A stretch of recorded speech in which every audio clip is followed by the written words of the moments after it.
Welcome everyone to the earnings call for Regency Petroleum Limited. I'm Jermaine, CEO and coach for Learn Grow Invest Limited, and it's our pleasure to be hosting another earnings call.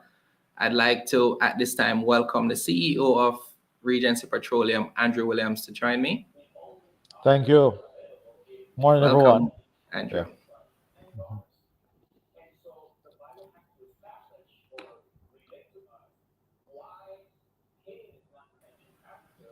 Andrew, we're live. Yes. You can go Oh, ahead.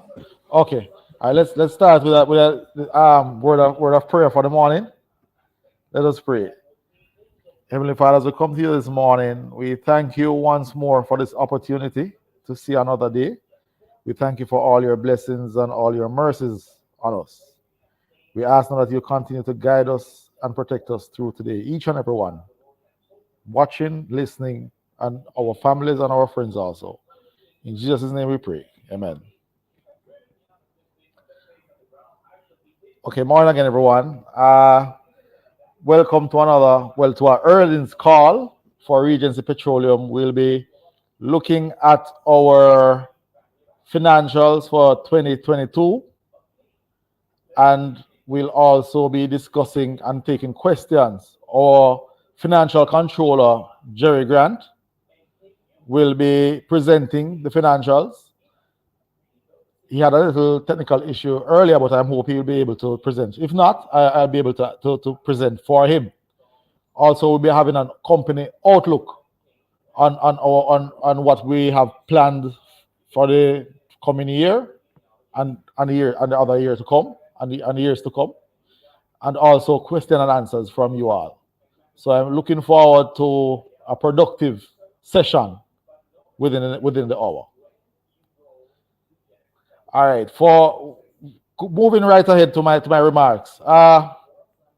We'll be discussing today our revenues. We have as expected and as targeted. We have marginal increase in revenues for up to the final quarter 2022. That was already planned and was expected based on our capacity and what we had. So we have had in progress 2 service stations being constructed. We expected one to become completed by February, one in March. We got a few delays. So we will speak further on that. So we have two service stations work in progress, close to completion. We also we're going to also discuss our social responsibilities what we were known for. We're known to support our communities socially, economically, and over the past year, 2022, we had a donation budget of over $5 million for, with the Salvation Army neighboring communities, the JSSE, a new branch of the JSE, Jamaica Social Stock Exchange, which was actually listed this year. We also donate to churches and schools and other needed entities around the community and across the island. Also, we'll be exploring options of diversification or moving forward. We are looking to diversify. We are in the energy sector, so we are looking to expand. We'll be discussing our expansion plans with the opening of the 2 service stations and possible partnerships or alignments with other companies, acquisitions. Therefore, so we have a bit in store for you today on Regency. Now, just to go back a bit to our donations, our social contributions. One of our most significant contributions last year was to the JSSE, the Jamaica Social Stock Exchange. They had a telethon where we contributed $750,000 towards that program, as we saw where they had 3 critical factors or 3 critical entities that needed help communities, children's mental health, etc. There was another important one, all three important aspects that we saw needed funding, and we did what we could, and we had donated the 750,000 to the JSSC, which we are quite proud of. We always try to seek out and see how best we can contribute to our social development, and that's how we have always been over the years. I will now hand over in moving forward to our FC, Mr. Jerry Grant, CFO. So he will take it from here and go through our financials for 2022.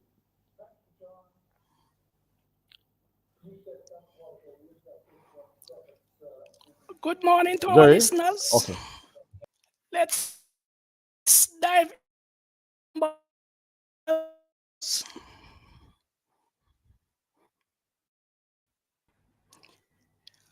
Okay, as you get in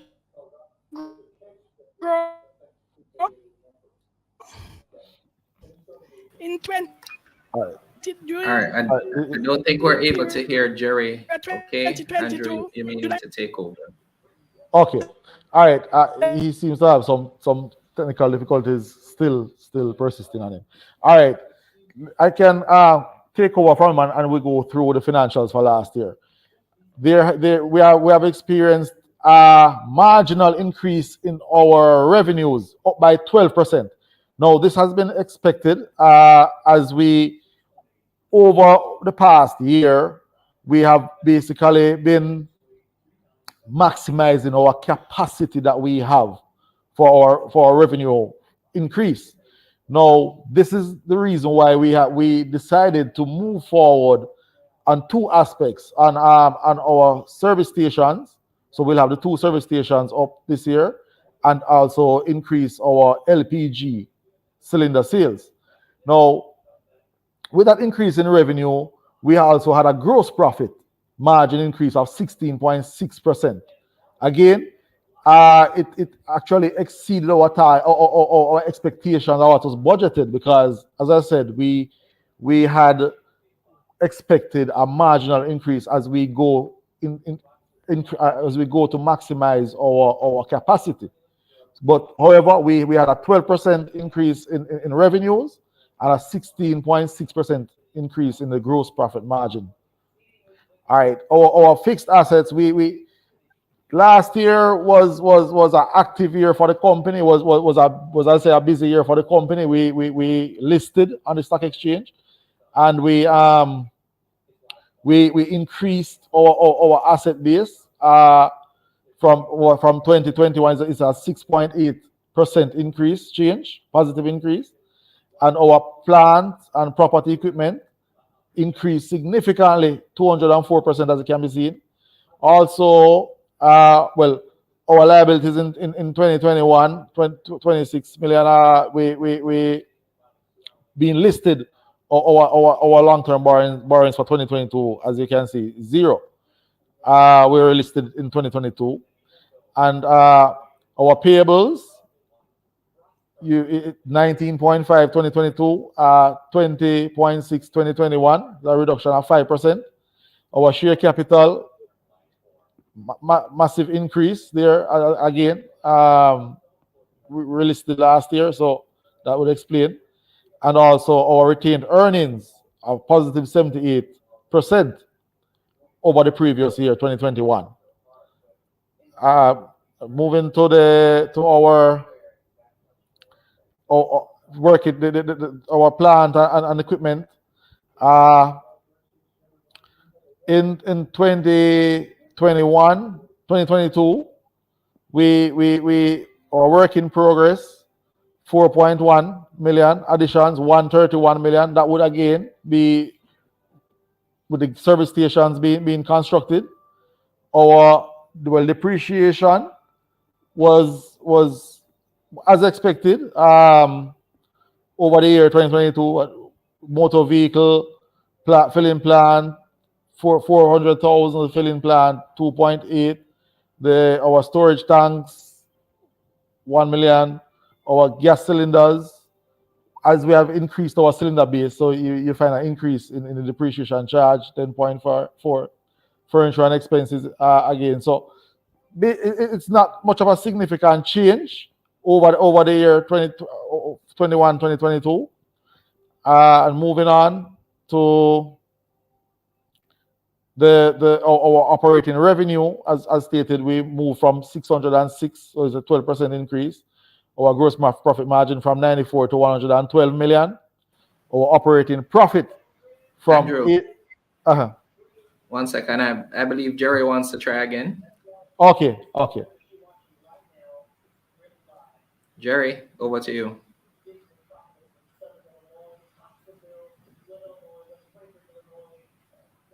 Why not?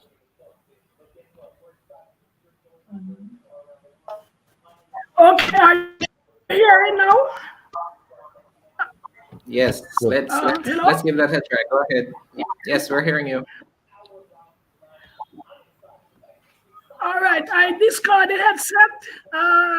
Let's see if this is much better. I must apologize. I have poor voice quality, and which is due to a health issue. So if you are not hearing, just kind of ask me to repeat. All right, the operating revenue that has increased significantly over the prior period. In fact, it's increased by 12%, which is equivalent to about 74 million over the period. This led to a significant increase in gross profit also, 19 million % increase during the year. This brings it to 112 million. That's a significant increase. Our operating profit, that is after taking out our administration expenses, has more or less flat, 83 million compared to 79 million the previous year. That we have expected since we would have taken an additional expense due to what is coming. So we know that administrative expense would have gone up, and so that was expected. Profit before tax, that has bring the whole operation into a negative 6% over the prior year. That is mainly due to finance costs. We have taken on some additional loans during 2022, and that has contributed to a significant increase in our finance costs. So profit before tax, 72 million. Net profit, basically 56 million. That's a negative 4%. Based on what we are doing, additional expense, that's not bad also. So we look at it as, being reasonable. Earnings per share, roughly 5% year by year. If in 21, 22, pretty much the same.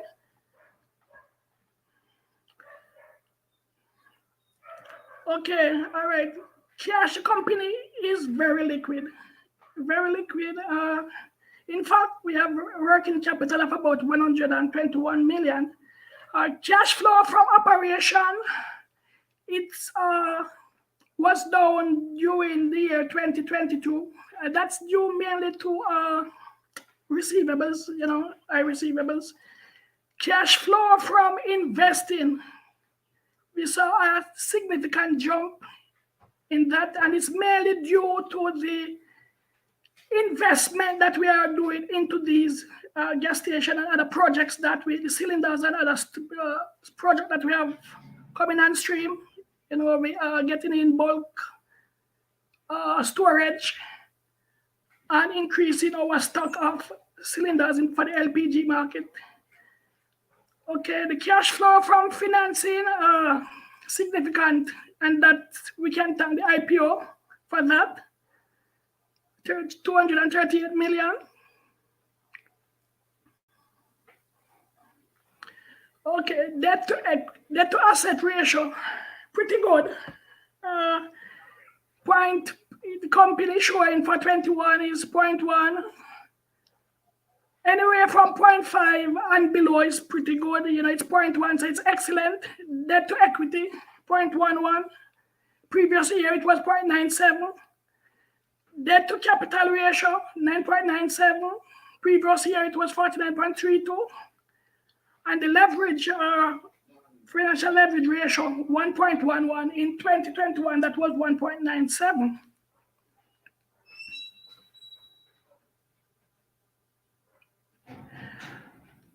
Okay, the gross profit margin and general operations activity was mainly flat for 2022. In 2021, it was 16% for the gross profit margin. 2022, 17%, so it's up by 1%.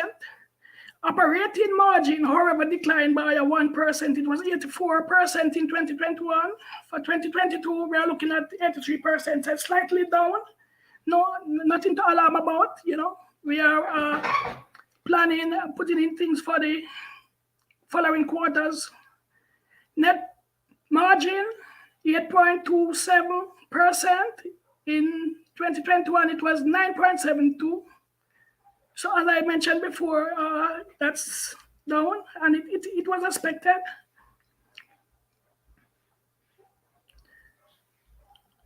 Okay, what you are seeing on the screen are the 10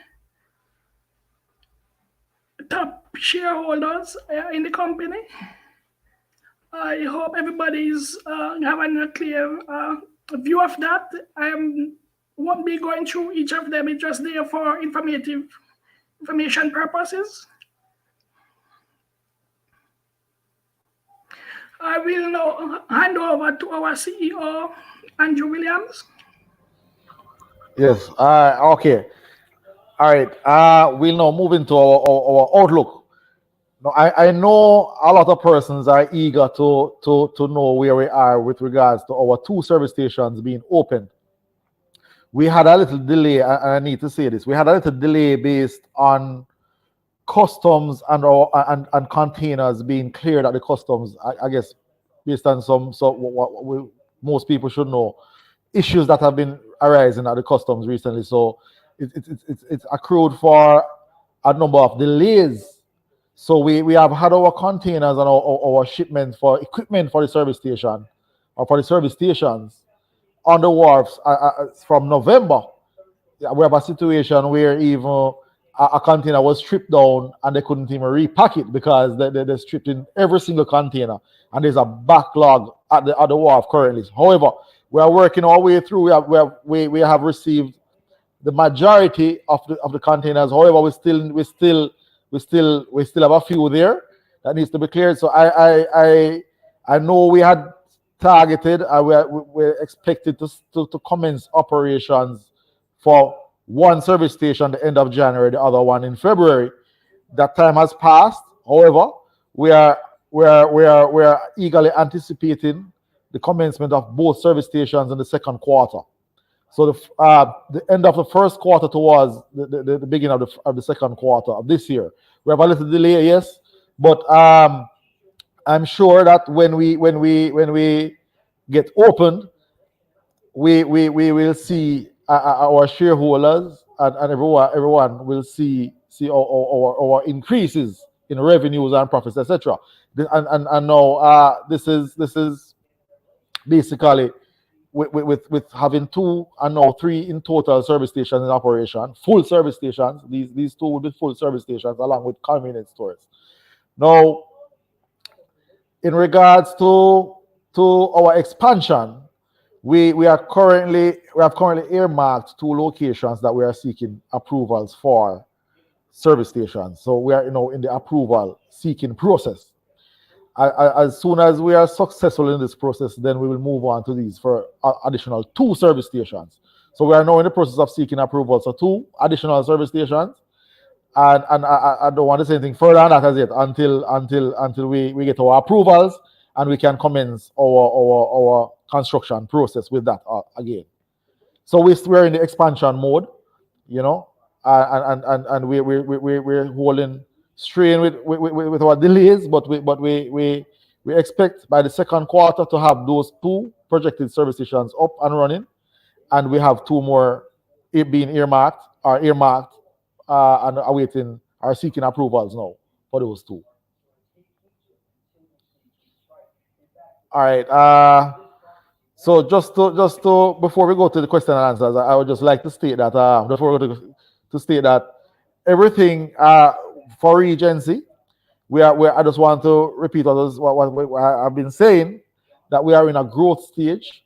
We had a little delay with our service station. However, we have still been growing. We have still been growing marginally as expected with our capacity that we have now. However, we are eagerly anticipating the opening, and not only we as Regency, but also our customers, our shareholders, our community is eagerly anticipating the opening of these 2 service stations. We get calls every day as to when it will be opened. Everybody looking forward to it, and I can assure you that in the second quarter we'll have both of them up, and we will see the results from these 2 at the end of the second quarter when we meet again, and it will speak for itself. And as I said, we are eagerly, and along with our shareholders or our communities, eagerly anticipating it, and we should have those results in the second quarter, end of the second quarter, for you to see what we had planned and what we are budgeted for. All right, so we can go ahead now in the question and answer. Thank you so much for that context, Andrew. And eagerly awaiting is definitely right, because it's a question that comes up in our Telegram group weekly. Right. Thank you for that context. So what we'll do is take some questions now. First question from Elaine: when will 87 gasoline be added to the product line? Okay, Elaine. All right.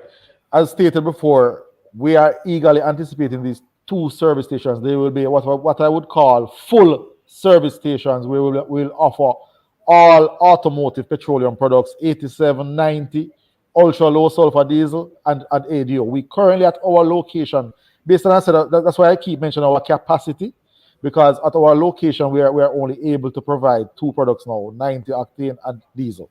So we'll move straight into as soon as these service stations are open. So to answer your question, in the next quarter. Great. All right, next question. Omar is asking, when is the updated timeline for the opening? I believe we addressed that already. Right. Omar, you should be okay there. Troyan is asking, any partnership in the making for branded oils and lubricants, possibly with Paramount Trading? That's a good question. That's a possibility. That's definitely a possibility. And we will look further into that and have further discussions on that in the next quarter as we move forward. We currently, that will take time to develop, and we have to negotiate first. So yes, it's a possibility. It's a strong possibility. Okay. Aline is asking, with Massey and Fesco entering the market space now, how will RPL respond to increased competition? Okay. Well, yes, it's increased competition. We entered the market with the largest LPG distributors in the Caribbean being in the market already.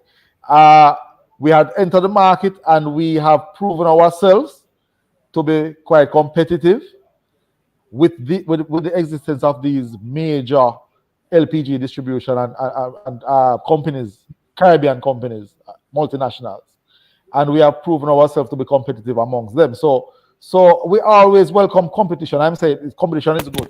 The only persons that will benefit from the most persons that benefit from competition are the consumers, and we are a patriotic company, as I always say, and we at the end of the day we're trying to create a win-win situation where the customer will benefit and the company will benefit and the country will benefit. So we welcome competition, and we are geared. We have our strategies in place, and we try to keep up with technology. We try to keep abreast with technology. We move with times. So yes, we are ready, and we embrace the competition. We look forward to the competition. As I said, everybody will benefit. The consumers will benefit, and we have our strategies in place to address it. We have proven ourselves with that. Thank you.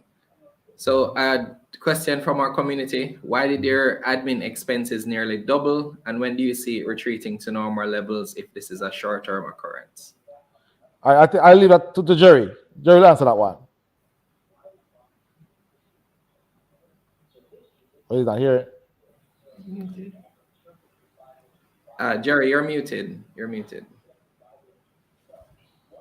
Okay, sorry about that. Must apologize. Some of the contributing factors that led to the increase in the admin expenses. One, depreciation. We have invest significant sum into some property, plant, and equipment, and that is a contributing factor. The depreciation costs, audit and accounting. You know, the IPO, a lot of financial stuff. So those costs rose significantly during 2022. Advertising and promotion, you know, we are going out there to the public to present the company. That again attract high costs. So those are some of the contributing factors. And we are, to be honest, we are also invested in human and other resources to take on what is coming. So, other than, in addition to normal increases, we are expecting the cost to pretty much remain the same going forward. The increased revenue from these activities more than enough to absorb these. So Okay. I just to contribute to what Jerry has said. Basically, what an important factor to note is that we have put systems in place for our projected increase in expansions and revenues and whatever. So we have increased on our staff, in our accounting team, our marketing, as Jerry said. We're actually trying to plan ahead for that. So we have put these systems in place so we can test, we can do trial and error, do testing and to see how everything running smoothly. So when we have these two full service stations, convenience stores in place, we have our systems already in place, our point of sale system. I mean, just to name a few, you know. But we have everything in place, which costs quite a bit to put Understood. in place, you know. Mm-hmm. Another community question: why did your finance costs double, and when do you see it retreating to normal levels? I believe Shelly Ann asked a question. I think we can kind of bring up Shelly Ann's question. I believe it may be related here. Another, yes, Shelly Ann Parkinson was asking why take loans when RPL had just a small IPO that could have been avoided by increasing the IPO shares. So I think questions are related, so you could maybe respond. Okay, to it. All right, I can start and then probably. Okay. No, go ahead, Jerry. Go ahead. I was saying that we have taken an additional loans during 2020. Right, these loans has contributed to the finance costs, and what happened is that we could not sit by and wait and they to come out, because these are the construction of the gas station. The cost, Mr. Williams will extend further. The cost was moving extra. All right, so let me just explain a little bit. Yeah, let's explain a bit. Prior to the IPO, yes, we had to procure the majority, over 80% of equipment to construct a service station is pre-manufactured. It's prefabricated. So when you look at a service station, the only form of the service station that will be constructed, which you have a choice for that also, is the convenience store. Every other item would be something that would have to be custom made overseas. Well, for us, we decided to go overseas with the traditional suppliers. So all of these would have to be procured, and that is why we're having the delay now also, because all of these equipment would have to be deposited on for the manufacturing process to take place. Would have to be manufactured and shipped. And if we didn't take on these loans, for sure, the second quarter, we would experience the opening of the service stations for sure, especially with the delays we're experiencing now. Because I said we have had items what needed to be shipped from September, October, and they couldn't get a container to ship it until November. It didn't reach the island until the end of November, and we still can't get it off of the wharf at this point in time. So this is the reason why we decided to take on these loans, which were paid out from the IPO now. So these loans were to procure these equipment primarily, right? And it still was just was not 80% of the entire procurement. It was just to start the process, So that's the reason why we took on these loans, and which we are debt free now. We paid it off from the IPO, so we're just awaiting for the service stations to be open now. Okay, so I think the other part of the question that Shelley-Ann asked that I think persons may be interested in hearing about, she referenced a small IPO. Is there a particular reason why you asked for the amount of shares that you asked for? Why wasn't it more? Right. So the reason why it wasn't more, we didn't see a need based on the industry that we're in. There's no need for us to basically secure any funding that we won't have any use for, because currently on the tables we have 2 service stations approved. Now, to have a service in construction of a service station, the major, I would say, hurdle would have been an approval process. Now, this takes time. This takes over 6 months. So if we were to say secure some funding to build out 4 service stations, that funding, there would be no need for that funding until we reach to the point of an approval. We currently had approvals for two service stations, so we just needed the funding for both service stations. What we came to the IPO for was sufficient for the construction of these 2 service stations, and also to increase our LPG capacity to what level? To the level that we wanted to, because the LPG, as known, for a company, a marketing company, it's a risky business. So you don't want to overextend yourself in the LPG and take that amount of risk. It's something that we want to grow over time. So yeah, so that answers that. I think that was clear. Shelley-Ann, you can let us know if you have any further questions, but I believe that was clear. Thank you.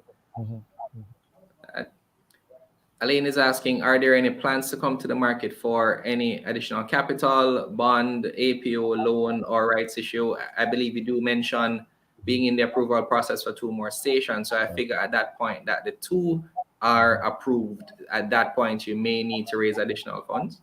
Right. We may need to, and we will look at all available options that we have, and we can speak to that then. But currently, we are primarily focusing on these other two now to seek approvals for them. We are seeking approval. I want you to know that we are seeking approvals. I'm not saying that we have 2 service stations going to be constructed, 2 additional ones now. We are in the seeking approval process. So we have to go through various agencies and get approvals for those. We are anticipating approvals will be given, but I said it takes time. So we'll speak further on that on our next earnings call, because it's going to take some time for the approvals to be in place. But at such time, yes, we will look at other options. We want to expand on the LPG also. So when we decide to do that, we will look at the options available to us, and you'll be aware of it.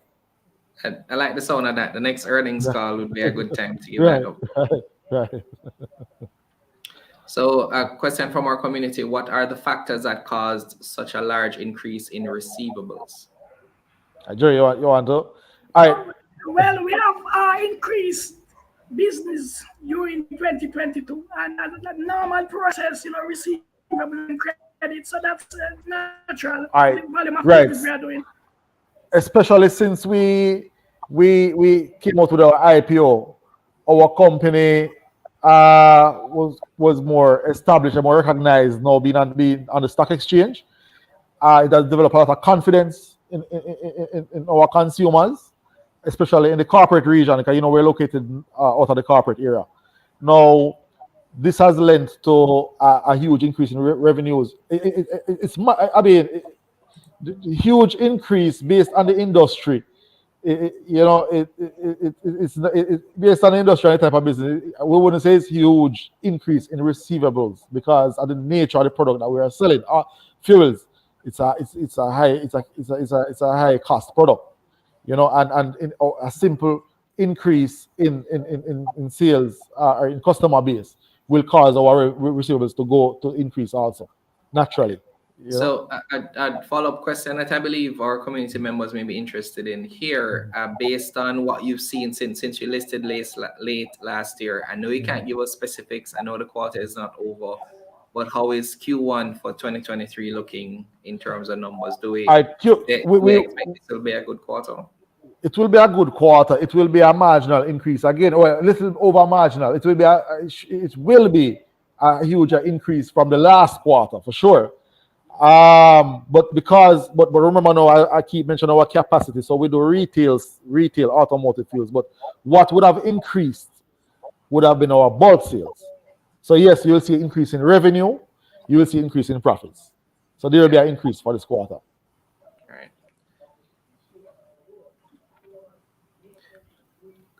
Does the company have a preference for Coco rather than Dodo as it relates to service stations? I believe that's company-owned, company-operated rather than dealer-owned, dealer-operated. I don't know if you've ever given us context on your models for gas stations. I guess this is what's being asked here. Okay, all right. Let me answer that question in probably two parts. All right. It is our intention to have for new service stations that we would seek approvals for, Regency would seek approvals for. It is our intention to have them primarily company owned, company operated. However, there exists a number of privately owned service stations out there. That's one. Two, if there is an investor or someone, investor or an entrepreneur who wants to enter the business and is willing to invest, yes, we're willing for them to sign a franchise agreement with us to distribute or to sell for Regency. So you have the ones that we will seek, I'll just repeat, the ones that we will seek approvals for, it's our intention to have them company owned, company operated. Okay. If you have existing service stations that privately owned and you want to come on our brand, we can sign a franchise agreement and you can come on our Regency's brand as long as you satisfy the agreement. And it's the same for new entrepreneurs who want to come into the business. So yes. Great. Fires were reported earlier in the year. I believe that's earlier last year near the filling station. Could a summary of events be stated? Have there been any increase in preventative measures? Okay. All right. That fire it was actually late last year. There was a fire by there is a wetland area surrounding our filling station in St. Elizabeth, and that wetland from time to time will have fires there. Now we have had from prior to our construction process, we were aware of our location and we had put systems in place, fire prevention systems, safety systems in place. Now we also have our fire department on call. Whenever there is a fire at that location, the fire department is aware of it and they are present throughout the entire process on time.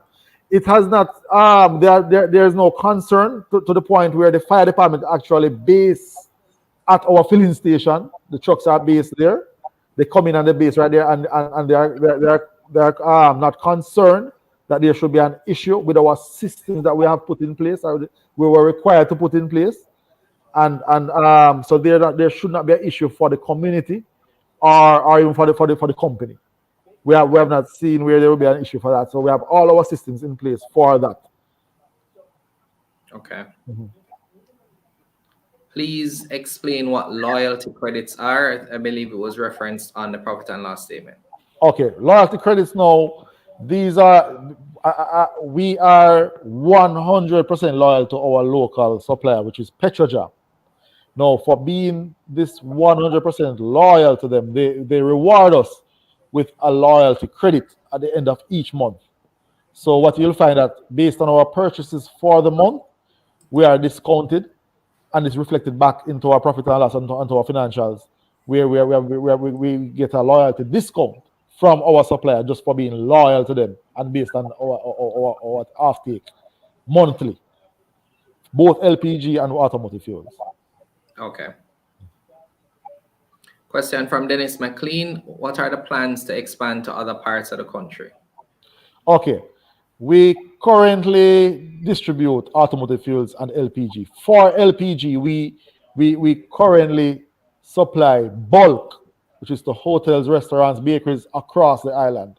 So we are currently across the island. We supply parishes across the island. Bulk LPG. Also for bulk automotive fuel, for example, contractors, heavy users of automotive fuel, privately owned service stations, we will supply them across the island bulk fuel. So on the bulk side, yes, we are across the island. No, I think you're probably referring up to the LPG side now in terms of household cylinders. As I stated earlier in this interview, the LPG is quite risky and costly, so we have to be careful. The capital expenditure is quite high on it, so we have to be careful how we expand. We definitely plan to expand across the island eventually. We will take it on regionally.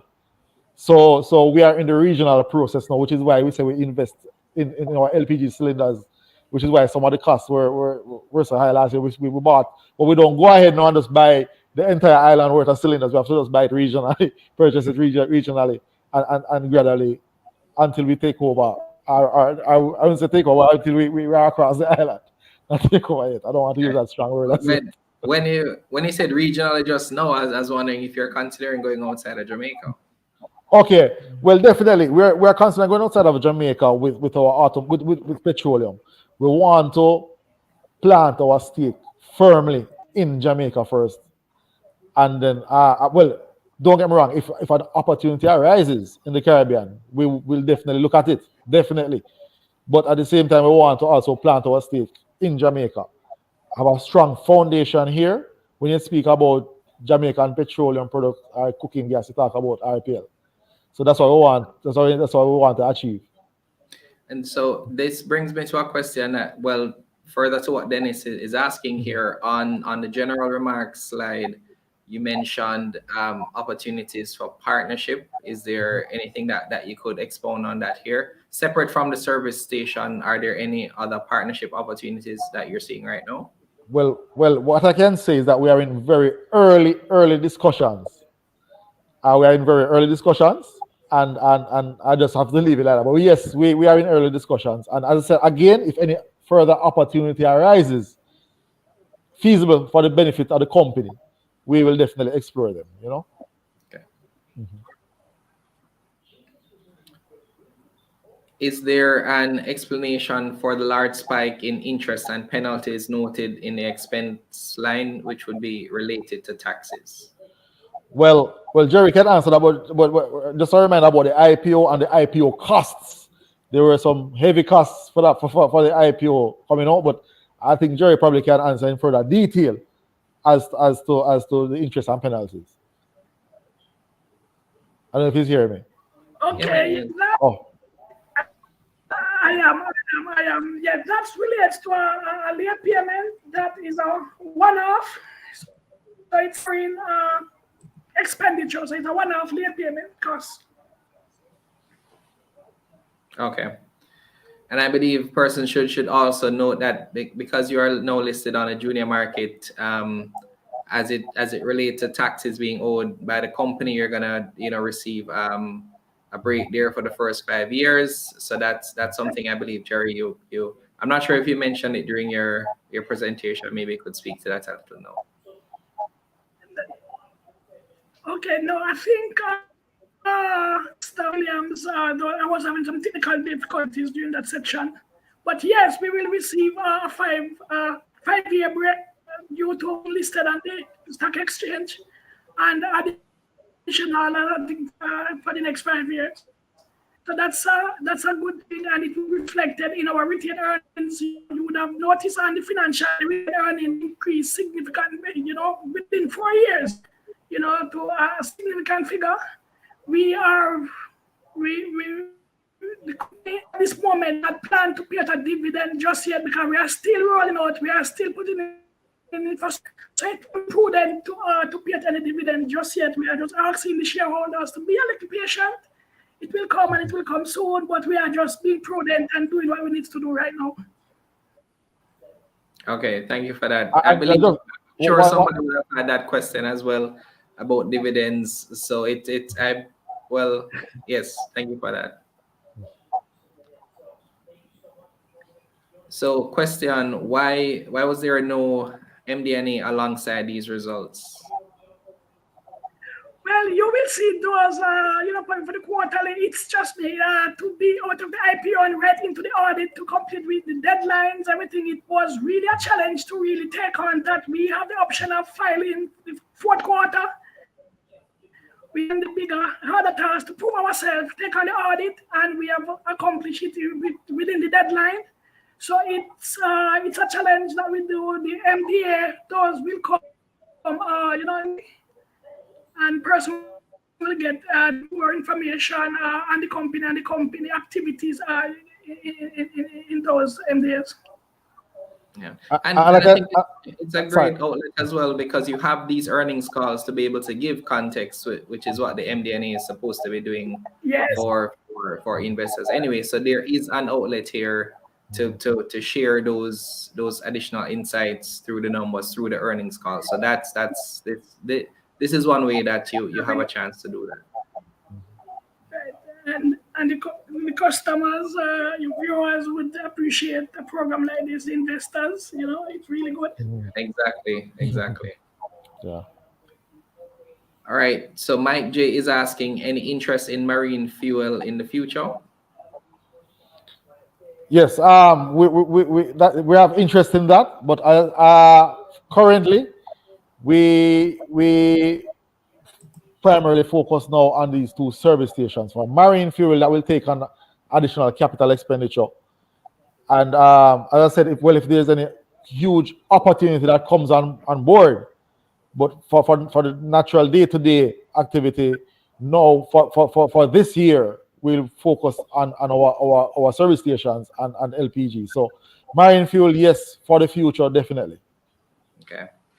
All right, I believe that was our final question. So I want to thank everyone for submitting their questions. I'll allow Andrew now to leave us with his closing remarks, and then we'll close out there. Okay. All right. Well, just to recap a bit, we had our IPO last year, which was a significant achievement for Regency. Regency Petroleum, as we all know, is a petroleum bulk distributor company. We sell LPG, cooking gas, and automotive fuels. Now, we are a company that is for our people, our Jamaican people. We ensure that we try to give the most competitive product, best quality product at the most competitive prices. Now, our products are a necessity, and we acknowledge that they are a necessity. And we also, in acknowledging that, we ensure that we pass it on to the final consumer at the most economical and competitive prices. Now, in moving forward, we are in the birth stage. We are in the growth stage. Now, we have future expansions in place. Our service stations, we are in the energy sector. I would like to remind you that we are in the energy sector. So we will explore all options in the energy sector. We will stay abreast, and we will stay abreast of technology. We will stay abreast of our industry, and we have a research team. We research future plans for future expansions. We look at what the future will carry in terms of energy, and we plan to diversify our portfolio. I don't want to go any further than that, but we plan to diversify our portfolio, but we will stick to the energy sector. We have a number of plans in place, huge plans in place for the near future, not too far away, to expand on this, to expand on our company. And it's an exciting time for the company. We are growing, and we appreciate all our support that we have gotten from our shareholders. The stock has been doing excellent. for a new company to be just listed. We see that there's confidence in the company, and we appreciate that confidence from our shareholders and from the general public. This is a company, if you look at it, our prospectus, if you look at our financials, we have room for growth. We have a lot of room for growth, and we have a lot of potential. And as we grow, we expect to grow with our country, with our people, and we expect the company also to do very well. We as I said, we have a lot of plans in place for expansions, and we plan and our by diversifying our portfolio within the energy sector, we should see huge results in revenue, huge increases in revenue and profits in the near future and future to come. We want to be a multinational. So but first we're going to plant our stake in our country and ensure that our people benefit and the company benefit. So we all will benefit, and our country will grow with us. And we look forward to the general public and the other shareholders and shareholders to come on board. So we anticipate that, and we look forward to grow together. Thank you. All right, well said, Andrew. Thank you so much for trusting us with this call. I believe there was great value had by everyone who participated. So thank you so much. If you missed the questions, feel free to go through the video, watch it, be sure that you have your questions answered. If you have any additional questions, feel free to post it under the video and we'll send them over to the RPL team. If there's anything that comes up, it sounds like we're going to be having another earnings call for the end of Q1 with RPL. So, stay tuned for that. And I just want to thank everyone for actively participating and, engaging in this way. So we'll see you in the next one. Thank you again.